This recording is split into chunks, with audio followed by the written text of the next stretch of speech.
छतरपुर विधायक के गाड़ी पर हुए हमले को लेकर आज छतरपुर के विधायक पुष्पा देवी व उनके पति व पूर्व सांसद मनोज कुमार ने आज परिसदन भवन में प्रेस वार्ता का आयोजन किया। प्रेस वार्ता कर कहा कि एक साजिश के तहत हम लोगों की गाड़ी पर हमला किया गया है। साजिश करता कौन है यह तो पुलिस बतलाएगी, लेकिन हम लोगों को जान से मारने की नियत से ही हमला किया गया है। कहा चालक की सूझबूझ से हम लोगों की जान बची है। कहा कि इस घटना में 2 अंगरक्षक सहित 4 लोग घायल भी हुए हैं। कहा कि एक सोची समझी साजिश के तहत हम लोगों पर हमला की गई है। हमलावर चाहे जो भी हो, लेकिन जान से मारने की नियत से ही हमला किया था। या तो पुलिस ही अब अनुसंधान कर बतलाएगी कि हमलावर कौन है, लेकिन फिलहाल जो हुआ वह बहुत बुरा हुआ। कहा कि यह पुलिस की नाकामी का नतीजा है।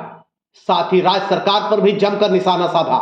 कहा कि इस राज्य में जब विधायक लोग सुरक्षित नहीं है तो आम जनता का क्या होगा। कहा कुछ असामाजिक तत्व लोग छतरपुर में आए दिन नंगा नाच करते हैं और पुलिस मूक दर्शक बनी रहती है। कहा घटना घटने से पहले पुलिस कप्तान पलामू से हमारी बात हुई थी और उन्होंने कहा था कि रोड क्लियर है, तो फिर यह हमला कैसे हुआ। कहीं ना कहीं पुलिस की चूक है। कहा कि यह घटना पुलिस की नाकामियों को उजागर करती है, साथ ही यह भी दिखाता है कि राज्य की सुरक्षा व्यवस्था कैसी है। कहा कि सुरक्षा के घेरे में रहते हुए विधायक पर हमला हो जाता है तो आम लोग की सुरक्षा क्या होगी। हालांकि इस मामले में पुलिस ने फिलहाल 13 लोगों को गिरफ्तार किया है और मामले की तफ्तीश में जुट गई है। साजिश है कि बंदी के आड़ में लोगों के द्वारा षड्यंत्र करके हमला करवाया गया।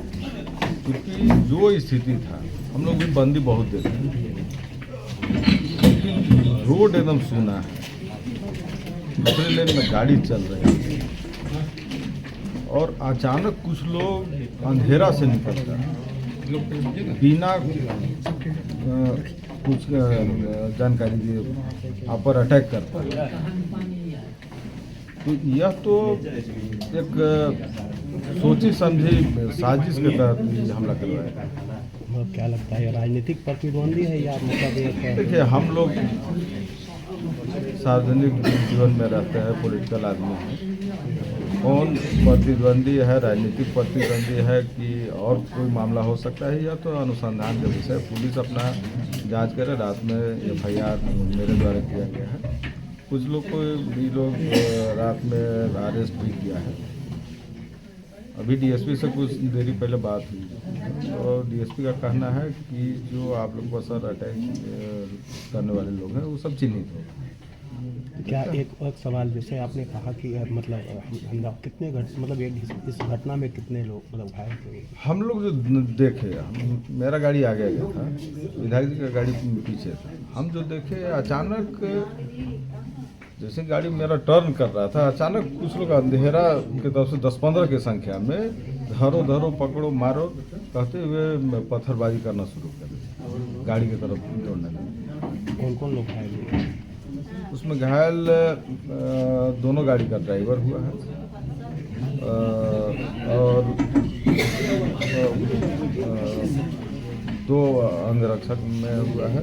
एक गाड़ी और हम लोग के साथ चल रहा था, छतरपुर के कमलेश गुप्ता का, उसका भी गाड़ी का नुकसान है। क्या मतलब इसको किस नज़रिए में आप देखते हैं?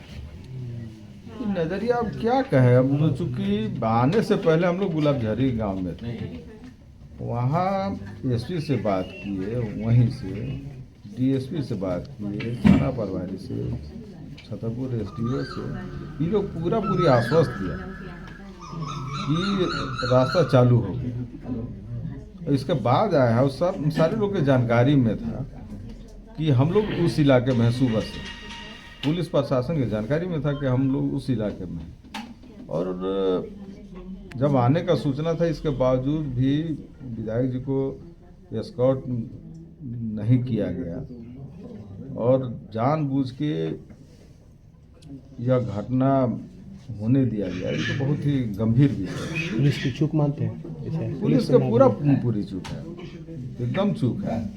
और कल की जो बात है छतरपुर की, असल बात यह है कि पूरे देश में कहीं भी हिट एंड रन के मामले में ड्राइवर लोग का कहीं हड़ताल, स्ट्राइक और रोड जाम नहीं था। न पलामू में था, न पूरे झारखंड में। छतरपुर में इसके नाम पर कुछ असामाजिक तत्व के लोग पूरा छतरपुर को कल दिन भर हाईजैक करके रखा और पुलिस प्रशासन मुख्य दर्शक बना रहा। ये सबसे गंभीर बात है। रात में कुछ व्यवसायियों से बात हो रही थी छतरपुर में, कुछ क्या सैकड़ों की संख्या में लोग था।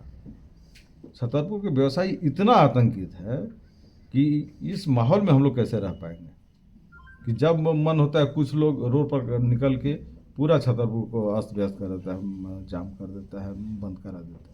बात सच्चाई है। आप लोग देख रहे हैं कि जिस तरह के रात में हम लोग पर हमला हुआ और वो हमलावर जिस हिसाब से हम लोग पर हमला किया है वो तो साजिश के तहत पर हम लोग पर हमला किया गया है। अगर साजिश के तहत पर हम लोग का हमला नहीं किया जाता तो अगर बंदी था तो रोड पर आदमी रहता या अपना मास्क लगा देता है, अथी करता है, चाहे गाड़ी रोकता हम लोग के, तब हम लोग जानते कि भाई बंदी है, हम लोग के आगे नहीं बढ़ना है। और न बंदी है न कुछ है, अचानक हम लोग आते हैं रोड पर और पीछे से मार करने लगता है कि जो यूके के जो युद्ध हो रहा है उसी तरह के हम लोग पर पूरा बौछार होने लगता है। अब पत्थर कहिए या गोली कहिए, जो भी कहिए, हम लोग का जो ड्राइवर अगर नहीं लेके भागता तो आज सुरक्षित हम लोग यहाँ नहीं रहते। क्या प्रशासन की चूक इस पर भी कहेंगे? देखिए, हम तो कह रहे हैं कि सुबह से हम लोग निकले थे और सुबह में चक्का जाम था, तो हम लोग वहाँ से घूम गए, वहाँ से घूम के दूसरा तरफ से हम लोग गए और एसपी डीएसपी से सारा से बात हुआ, प्रशासन से बात हुआ, तो प्रशासन लोग बोले कि हाँ बंदी ख़त्म हो गया है, अब कोई दिक्कत नहीं है, आप लोग जा सकते हैं। तो हम लोग आ गए और जब हम लोग रोड पर चढ़ते हैं उदयगढ़ मोड़ पर, तो साइड से लोग आता है दौड़ते पीछे से और पूरा तड़ एकदम पत्थर चलाना शुरू कर देता है और ड्राइवर लेके आगे बढ़ता है गाड़ी, तब वो पीछे से एकदम मार करता है, पूरा बड़ा पत्थर चलाया है। और पीछे तो हम लोग तो थोड़ा देर के लिए हम लोग कोई समझ नहीं पाए कि ये क्या हो रहा है। आखिर किसको मानते हैं, इसके लिए दोषी क्या लगता है? अभी आपने कहा कि हम लोग सुरक्षित नहीं है राज्य में, तो हम लोग सुरक्षित जब नहीं हैं तो जनता लोग क्या सुरक्षित रहेंगे? जब हम ही लोग के कोई अथी नहीं है सुरक्षित, हम लोग पर जब ये हमला हो रहा है तो आम आदमी के तो और अथी कोई अथी नहीं है। तो क्या कहें, तंत्र फेल है, राज्य सरकार का तंत्र पूरा फेल है, सरकार फेल है। इस राज्य को जो सरकार है पूरा फेल है। भ्रष्टाचार नीचे से लेके ऊपर तक बैठा हुआ है, ये समझ जाइए। और हम लोग ये सरकार में विपक्ष होने के नाते हम लोग पर कोई ध्यान नहीं है, हम लोग क्योंकि विरोध करते हैं, इसके चलते हम लोग पर कोई अथी नहीं है ये सरकार का।